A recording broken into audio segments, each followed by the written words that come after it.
Good evening, brothers and sisters. God's grace, mercy, and peace be upon us today. It is another privilege for me to be able to stand up here and share what God has put on my heart. In the Bible, we see many different types of characters. Characters such as David and Goliath, Samson, Joseph, and many, many more. Today, I want to take a look into a character from the Bible that has showed a great display of loyalness and has a lot of Christian characteristics and just loyalness that he showed to God throughout all the trials and tribulations that he encountered while being held captive by another kingdom or empire. Daniel is one of the many characters we can look up to when it comes to showing his loyalness to God during the trials and tribulations that he encountered in his time. I would like us to open up our Bibles to Daniel chapter 6, one of the more well-known chapters to many of our brothers and sisters. I will be using some key words to help us take us through the chapter and better understand Daniel's loyalness and some of the characteristics, the Christian characteristics he had. The first key word being promotion, and that's going to be in verses 1 through 3. Let's take a look at that. Verses 1 through 3, Daniel chapter 6, verse 1 through 3.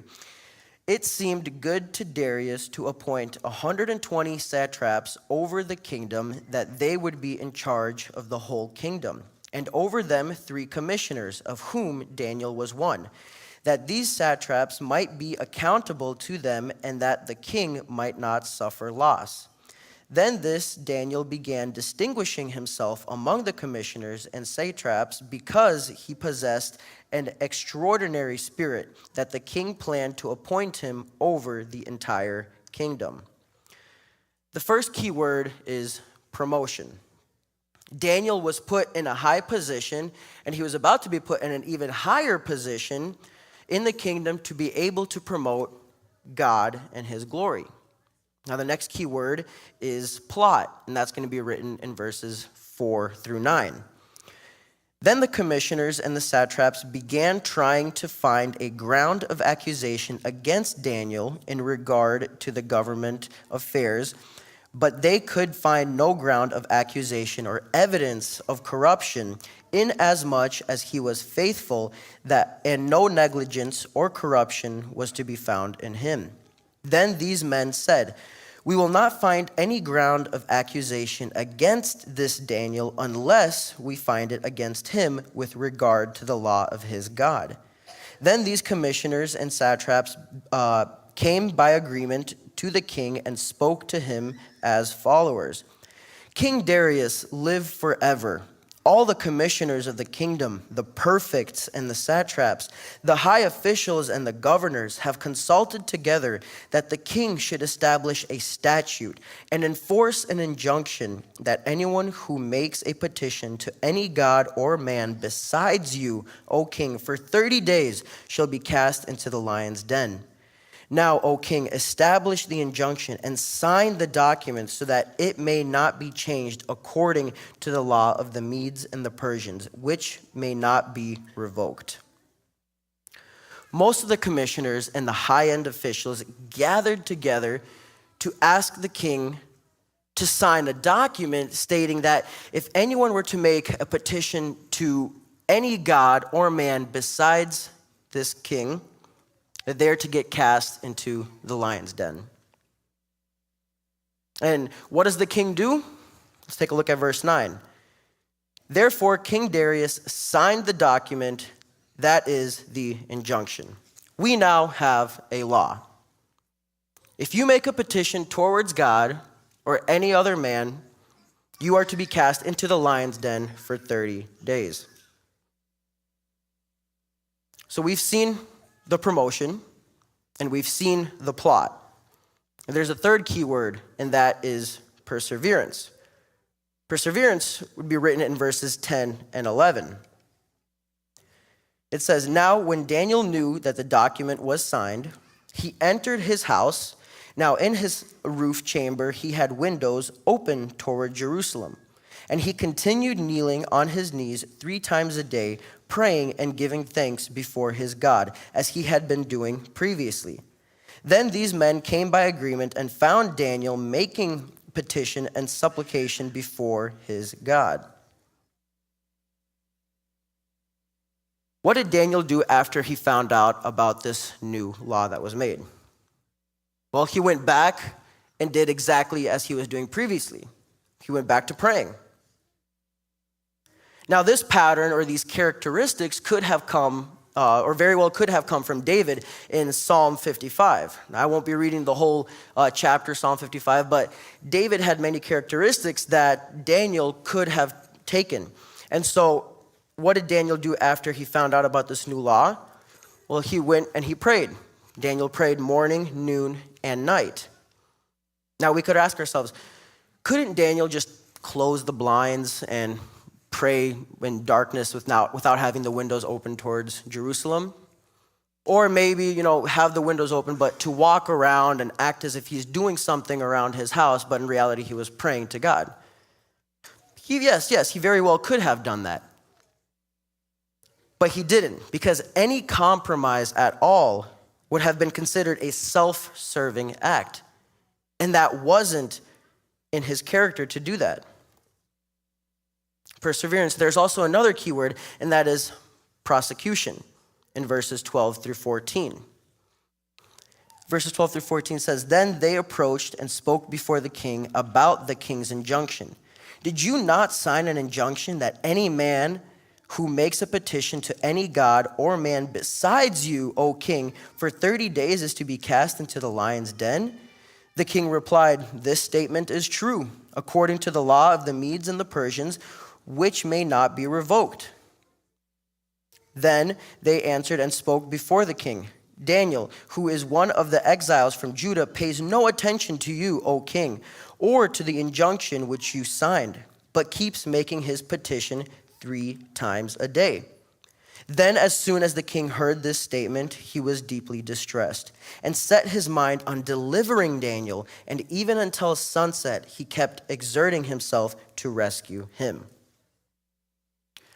So they approached the king because they saw Daniel doing exactly what he has previously been doing, and that is praying, despite the fact that there's been a new law in place. They probably had the king sign the injunction in the morning. Then in the evening time, they gathered together to go spy on Daniel, saw that he was praying, went to the king, and before they told the king exactly who broke the law, they asked him, Did you not sign the law, and that if anyone were to break it, they would be thrown into the lion's den? And the king answered, Yes. And then in verse 14, we see that it says the king heard this statement and was deeply distressed and set his mind on delivering Daniel. Now, according to the custom, all executions had to be done before nightfall. So when the king heard about Daniel, he was determined to set him free and had up until sunset or nightfall to think of every possible way to deliver him. The king was looking for a loophole in the same exact law that he just signed not too long ago. He might have been looking at some of the older laws that were in place to try to see if any of those laws could overcome this one that he just put in place.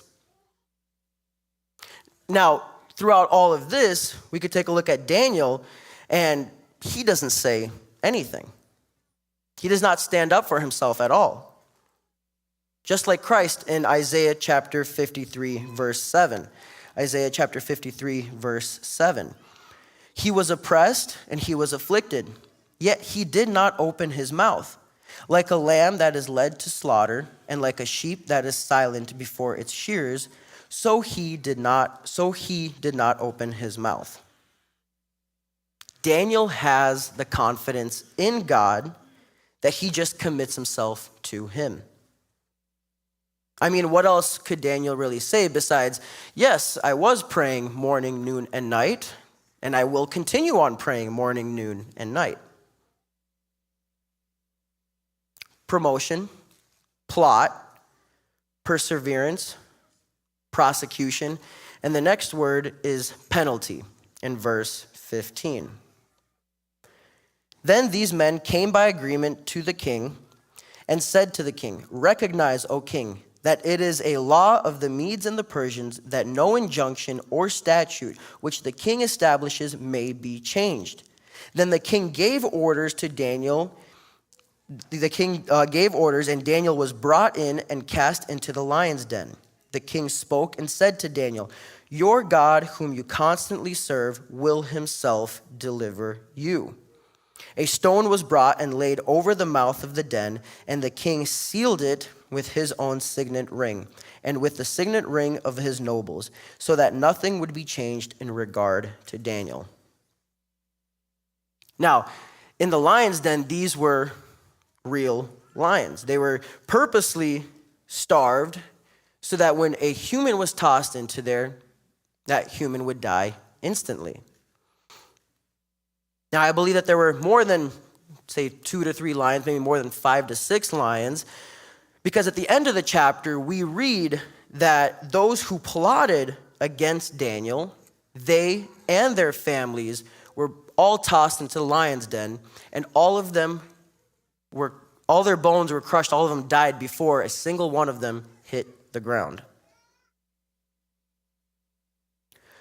So there were many lions in this den. Notice that in verse 16, the king tells David, "Your God, whom you constantly serve, will himself deliver you." Now, where did the king get this from? I think that being around Daniel for a year or more, seeing and hearing about God time and time again, and seeing what God has done for Daniel, made the king understand that in this situation, God is the only one who could set Daniel free, who could protect Daniel and keep him safe from the lions. Which is great because this shows that Daniel's evangelistic efforts are having some sort of result. All this leads to another key word, and that is preservation in verse 18. Then the king went off to his palace and spent the night fasting, and no entertainment was brought before him, and his sleep fled from him. Now, this is interesting because the king wanted no entertainment. And usually when an execution would take place, the king would have all sorts of entertainment to keep his mind off of those that were just executed. I mean, dancers, music, anything that just take the mind off of what just happened. But here, the king wanted nothing. He went into his palace, and when he went into his palace, the sleep fled from him. And so he was just sitting in his bedroom, probably pacing around, waiting anxiously for the sunrise to come up to see, is Daniel still alive? Verse 19, then the king arose at dawn at the break of day and went in haste to the lion's den. Now, at the break of dawn, meaning that as soon as it was visible enough, his surroundings were visible enough to see where you are going, the king left the palace with haste, swiftness, in a hurry. The king made his way to the lion's den. Now, this indicated the king had some type of faith. Is Daniel still alive? Did his God keep him safe? In verse 20, when he had come near the den to Daniel, he cried out with a troubled voice. The king spoke and said to Daniel, "Daniel, servant of the living God, has your God, whom you constantly serve, been able to deliver you from the lions?" Then Daniel spoke to the king, "O king, live forever. My God sent his angel and shut the lion's mouth, and they have not harmed me, inasmuch as I was found innocent before him and also toward you. O king, I have committed no crime." It's interesting how Daniel only defends himself after he has allowed God to put him through the test. He puts his life into God's hands going into the lion's den. He probably said, "God, I have no clue as to why I'm going to this lion's den. Maybe there's something in me that I have done that I'm not aware of."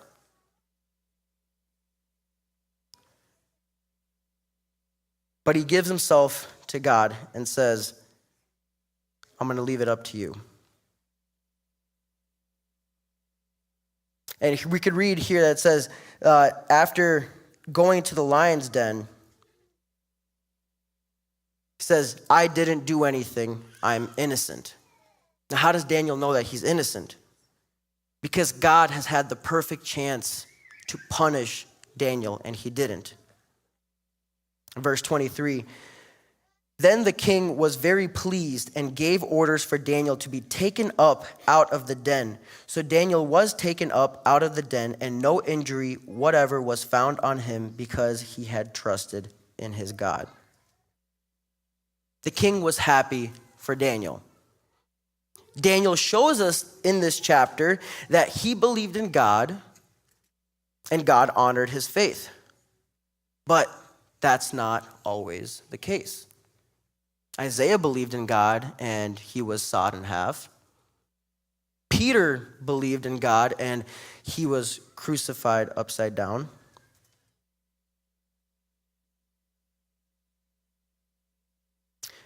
Believing in God doesn't mean that the lions aren't going to eat you. There have been many who believed in God and died. The difference is accepting God's will. If we are to live, then we are to live. If we are to die, then we are to die. In either case, we are never defeated. In fact, if Daniel died, he probably would have been in the presence of God rather than being in that den looking up at King Darius and saying, "O king, live forever." Now, all of this is followed by the next key word, and that is punishment in verse 24. The king then gave orders, and they brought those men who had maliciously accused Daniel, and they cast them, their children, and their wives into the lion's den. And they had not reached the bottom of the den before the lions overpowered them and crushed their bones. Now, this verse is to show that there were many lions, and that they were not old and toothless, and they just weren't hungry when Daniel was thrown into the den. But as a matter of fact, they were very hungry. They were so hungry that not just 3, 4, 5 people, but a group of people were thrown into the den, and all of them died before a single one of them hit the ground.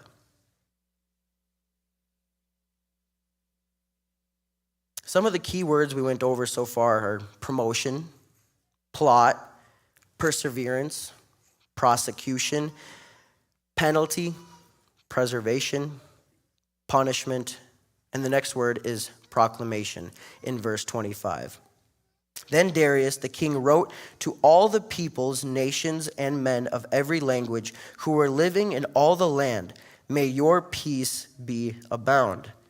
I make a decree that in all the dominion of my kingdom, men are to fear and tremble before the God of Daniel, for he is the living God and enduring forever, and his kingdom is one which will not be destroyed, and his dominion will be forever." Isn't that amazing? One man, and he affected the entire empire.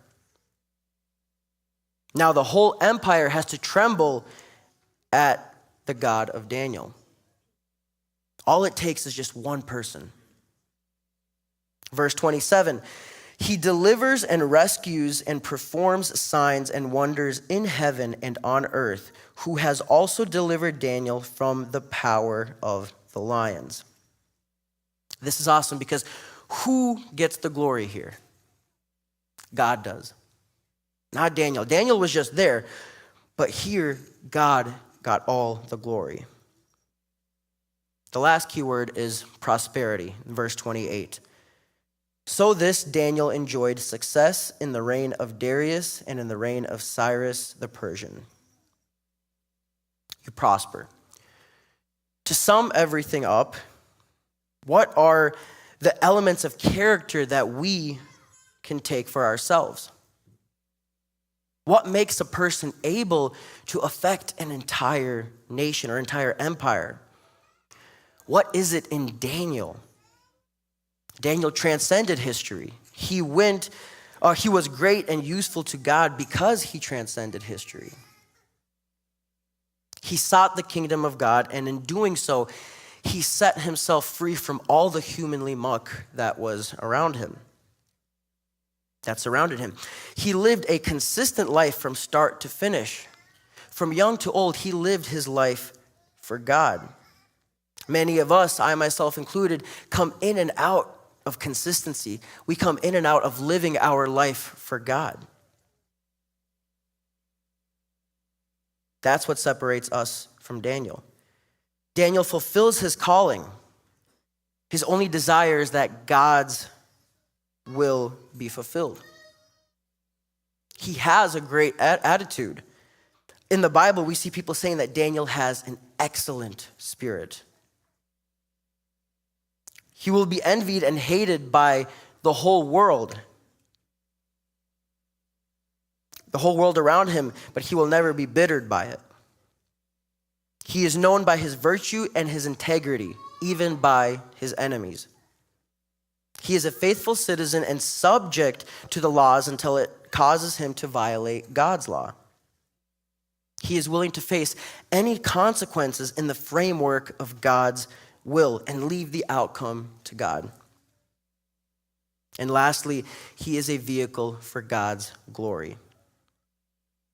We as Christians are to be vehicles for God's glory. We looked over a little part of Daniel's life, and even though we only looked at a chapter of his life, we are able to take so much from it. Brothers and sisters, I only named a few of the characteristics that Daniel had, but there are many, many more to be named. Let us strive to be like Daniel, to live a consistent Christian life and to have the characteristics that Daniel had, and ultimately be a vehicle for God's glory. Amen. Let's stand and pray.